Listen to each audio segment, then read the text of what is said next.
ಶ್ರೀ ಗುರುಭ್ಯೋ ನಮಃ. ಸದ್ಗುರು ಶ್ರೀ ಸಾಯಿ ದೇವಾಯ ನಮಃ. ಕನ್ನಡ ನಾಡಿನ ಸಮಸ್ತ ವೀಕ್ಷಕರಿಗೆ ನಮ್ಮ ಈ ಒಂದು ಸನ್ಮಾರ್ಗ ಚಾನಲ್ಗೆ ಸ್ವಾಗತ. ಇವತ್ತಿನ ಈ ಒಂದು ವಿಡಿಯೋದಲ್ಲಿ ನಾನು ನಿಮಗೆ ವೃಷಭ ರಾಶಿಯ ಡಿಸೆಂಬರ್ ತಿಂಗಳ ಸಂಪೂರ್ಣ ಮಾಸ ಭವಿಷ್ಯ ತಿಳಿಸ್ಕೊಡ್ತೇನೆ. ಅದಕ್ಕಿಂತ ಮುಂಚೆ ನಮ್ಮ ಈ ಒಂದು ಚಾನಲ್ನ ಲೈಕ್ ಮಾಡಿ ಮತ್ತು ಸಬ್ಸ್ಕ್ರೈಬ್ ಮಾಡ್ಕೊಳ್ಳಿ. ವೃಷಭ ರಾಶಿಯವರ ಡಿಸೆಂಬರ್ ತಿಂಗಳಲ್ಲಿ ಇರ್ತಕ್ಕಂತಹ ಸಕಾರಾತ್ಮಕ ಮತ್ತು ನಕಾರಾತ್ಮಕ ವಿಚಾರಗಳು ಏನು ಅಂತ ಈ ಒಂದು ವಿಡಿಯೋದಲ್ಲಿ ತಿಳಿಸ್ಕೊಡ್ತೇನೆ. ಬನ್ನಿ. ವೃಷಭ ರಾಶಿಯವರ ಗುಣಲಕ್ಷಣ ಹೇಗಪ್ಪ ಇರುತ್ತೆ ಅಂತಂದ್ರೆ, ಮೂಲವಾಗಿ ಇವರ ಒಂದು ಲಕ್ಷಣ ಯಾವ ರೀತಿ ಅಂತಂದ್ರೆ, ಯಾರೇ ಏನೇ ಮಾತಾಡಿದ್ರು ಕೂಡ ಅದು ನನಗೆ ಮಾತಾಡಿದ್ರು, ನನಗೆ ಹೇಳಿದ್ರು ಅನ್ನೋ ಒಂದು ಓವರ್ ಥಿಂಕಿಂಗ್ ಆಗ್ಬೋದು, ದುರಾಲೋಚನೆ ಆಗ್ಬೋದು. ಇದನ್ನ ಮಾಡೋದು ನಿಮ್ಮ ಒಂದು ವ್ಯವಸ್ಥೆ ಲಕ್ಷಣ ತುಂಬ ಆಗಿರುತ್ತೆ. ಮತ್ತು ಇನ್ನೊಂದು ಅತಿಯಾದ ಚಿಂತನೆ, ಅತಿಯಾದ ಒಂದು ಆಲೋಚನೆಗಳು ಮಾಡುವಂಥ ವ್ಯವಸ್ಥೆ ಇರುತ್ತೆ. ಹಾಗಾಗಿ ಎಲ್ಲ ವಿಚಾರದಲ್ಲೂ ಕೂಡ ನನ್ನದೇ ವ್ಯವಸ್ಥೆ, ನನ್ನದೇ ವಿಚಾರ ಅನ್ನೋ ಒಂದು ಕಾನ್ಸೆಪ್ಟ್ ನಿಮ್ಮ ತಲೆಯಲ್ಲಿ ತುಂಬ ಇರುತ್ತೆ. ಹಾಗಾಗಿ ಆ ಒಂದು ವಿಚಾರದಲ್ಲಿ ಸ್ವಲ್ಪ ಸಮಸ್ಯೆ. ಮೊದಲನೇದಾಗಿ ವೃಷಭ ರಾಶಿಯವರ ವೃತ್ತಿ ಮತ್ತು ವ್ಯವಹಾರದ ವಿಚಾರ ನೋಡಬೇಕು ಅಂತಂದರೆ, ವೃತ್ತಿ ಜೀವನದಲ್ಲಿ ಇವರಿಗೆ ಇರ್ತಕ್ಕಂಥ ಸಮಸ್ಯೆಗಳು ಈ ತಿಂಗಳಲ್ಲಿ ಸುಧಾರಣೆ ಕಂಡರೂ ಕೂಡ ಹೊಸ ಸಮಸ್ಯೆಗಳು ಆಗಮನ ಆಗ್ತಕ್ಕಂಥ ಸಮಸ್ಯೆ ಒಂದು ವಿಚಾರ ಇದೆ. ಜೊತೆಗೆ ವ್ಯವಹಾರದಲ್ಲಿ ಯಾವುದೇ ರೀತಿ ಕೊಟ್ಟಂಥ ವ್ಯವಹಾರ ಅಂದರೆ ಲೇವಾದೇವಿ ವ್ಯವಹಾರ ಆಗ್ಬೋದು, ಕೊಟ್ಟಂಥ ಹಣಕಾಸು ಆಗ್ಬೋದು, ತದನಂತರದಲ್ಲಿ ಮಾಡಿದಂಥ ವ್ಯವಹಾರಗಳು ಯಾರ್ದೋ ಒಂದು ವ್ಯಕ್ತಿಗಳ ಕೈ ಕೆಳಗೆ ಕೆಲಸ ಮಾಡ್ತಿರ್ತಾರೆ. ಅಲ್ಲಿ ಏನಾಗುತ್ತೆ, ನಿಮ್ಮ ಒಂದು ಕೊಟ್ಟಂಥ ಒಂದು ವ್ಯವಸ್ಥೆ ವಿಚಾರಗಳು, ನೀವು ಮಾಡಿದಂಥ ಕೆಲಸಗಳು ಅಲ್ಲಿ ಸಕ್ಸಸ್ ಆಗಿರೋದಿಲ್ಲ. ಮತ್ತು ಈ ತಿಂಗಳ ಪೆಂಡಿಂಗ್ ಬಿದ್ದಿರುತ್ತೆ.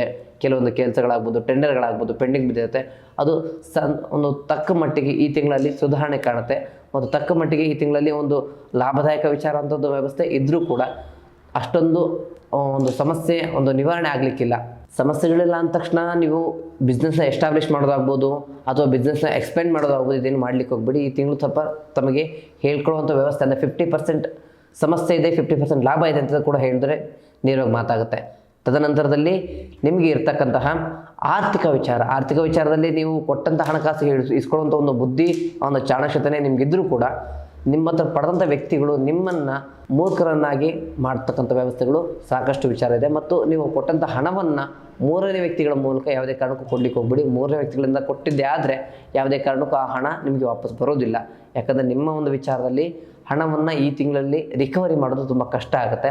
ಹಾಗಾಗಿ ಯಾವುದೇ ಹಣವನ್ನು ಕೊಡ್ಲಿಕ್ಕೆ ಹೋಗ್ಬಿಡಿ. ಸ್ನೇಹಿತರಿಗಾಗ್ಬೋದು, ಸಂಬಂಧಿಕರಿಗಾಗ್ಬೋದು, ಯಾರೇ ಕಷ್ಟ ಅಂತ ಬಂದು ಕೇಳಿದಾಗ ಹಣವನ್ನು ಕೊಡದೇ ಇರೋದು ನಿಮಗೆ ಉತ್ತಮ ಆಗುತ್ತೆ.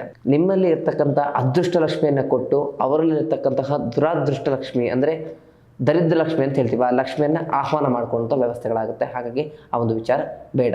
ನಂತರದಲ್ಲಿ ಪ್ರೀತಿ ಮತ್ತು ಕುಟುಂಬದಲ್ಲಿ ಏನಪ್ಪ ಅಂತಂದರೆ, ಇವರ ಒಂದು ಕುಟುಂಬದಲ್ಲಿ ವೃಷಭ ರಾಶಿಯವರ ಮುಖ್ಯವಾದಂಥ ವ್ಯವಸ್ಥೆ ಏನಂತಂದರೆ, ನಂದೇ ಅನ್ನೋ ಒಂದು ಗುಣಲಕ್ಷಣಗಳು ಇವ್ರದ್ದು ಇರೋದ್ರಿಂದ ಎಲ್ಲದಲ್ಲೂ ನಾನೇ ಮುಂದೆ ನಿಲ್ಲಬೇಕು, ನಂದೇ ವ್ಯವಸ್ಥೆ ಆಗಬೇಕು, ನನ್ನಿಂದನೇ ಆಗಬೇಕು ಅನ್ನೋ ಒಂದು ಲಕ್ಷಣಗಳು ಹೆಚ್ಚಾಗಿರುತ್ತೆ. ಹಾಗಾಗಿ ಆ ಮನೆಯಲ್ಲಿ ಸ್ವಲ್ಪ ಕಿರಿಕಿರಿಗಳು, ಜಗಳಗಳು, ಮನಸ್ತಾಪಗಳಿಗೆ ಇವರು ಕಾರಣಕರ್ತರಾಗ್ತಾರೆ. ನಂತರ ಮನೆಯಲ್ಲಿರ್ತಕ್ಕಂಥ ವ್ಯಕ್ತಿಗಳನ್ನು ತುಂಬ ಅತಿಯಾಗಿ ರೇಗುವಂಥದ್ದಾಗ್ಬೋದು, ಜಗಳಗಳಿಗೆ ವಿಚಾರ ಮಾಡುವಂಥದ್ದಾಗ್ಬೋದು, ಏನೇ ಮಾತಾಡೋದು ಕೂಡ ಕೊಂಕು ಮಾತಾಡೋದಾಗ್ಬೋದು.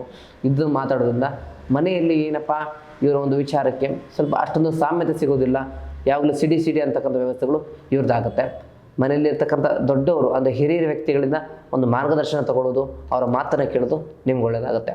ನಂತರ ಆರೋಗ್ಯದ ವಿಚಾರ ನೋಡಬೇಕು ಅಂತಂದರೆ, ಇವರ ಮನೆಯಲ್ಲಿ ಇರ್ತಕ್ಕಂಥ ಮಕ್ಕಳಿಗೆ ಮತ್ತು ಹೆಣ್ಣು ಮಕ್ಕಳಿಗೆ ಸ್ವಲ್ಪ ಆರೋಗ್ಯದಲ್ಲಿ ಸಮಸ್ಯೆಗಳು ಕಾಣಲಿಕ್ಕಿದೆ. ಈ ತಿಂಗಳಲ್ಲಿ ಅತಿಯಾದ ಒಂದು ಕಾಳಜಿ ಮತ್ತು ಎಚ್ಚರಿಕೆಯಿಂದ ಮಕ್ಕಳನ್ನು ನೋಡ್ಕೊಳ್ಳೋದು ಅಥವಾ ಮನೆಯಲ್ಲಿ ಇರ್ತಕ್ಕಂಥ ಹೆಣ್ಣು ಮಕ್ಕಳ ಒಂದು ಜವಾಬ್ದಾರಿ ತೆಗೆದುಕೊಂಡು ಅವರ ಆರೋಗ್ಯದ ಬಗ್ಗೆ ಗಮನ ಕೊಟ್ಟರೆ ಯಾವುದೇ ಸಮಸ್ಯೆಗಳು ಇರೋದಿಲ್ಲ. ವೃಷಭ ರಾಶಿಯವರಿಗೆ ಈ ತಿಂಗಳ ಪರಿಹಾರ ಮಾರ್ಗಗಳೇನಪ್ಪ ಅಂತಂದರೆ, ಪ್ರತಿ ಶನಿವಾರ ಆಂಜನೇಯ ಸ್ವಾಮಿ ದೇವಸ್ಥಾನಕ್ಕೆ ಕೆಂಪು ಹೂವನ್ನು ಅರ್ಪಣೆ ಮಾಡಿ, 4-6 ಬಡವರಿಗೆ ಅನ್ನದಾನವನ್ನು ಅಥವಾ ಬೇಳೆ ತರಕಾರಿಗಳನ್ನು ದಾನ ಮಾಡೋದ್ರಿಂದ ನಿಮಗೆ ಇರ್ತಕ್ಕಂಥ ಎಲ್ಲ ನೆಗೆಟಿವಿಟಿಗಳು ಈ ತಿಂಗಳಲ್ಲಿ ಕ್ಲಿಯರ್ ಆಗುತ್ತೆ ಅಂತ ನಾನು ಹೇಳಲಿಕ್ಕೆ ಬಯಸ್ತೇನೆ. ಒಟ್ಟಾರೆಯಾಗಿ ಇದಾಗಿತ್ತು ವೃಷಭ ರಾಶಿಯವರ ಡಿಸೆಂಬರ್ ತಿಂಗಳ ಸಂಪೂರ್ಣ ಮಾಸ ಭವಿಷ್ಯ.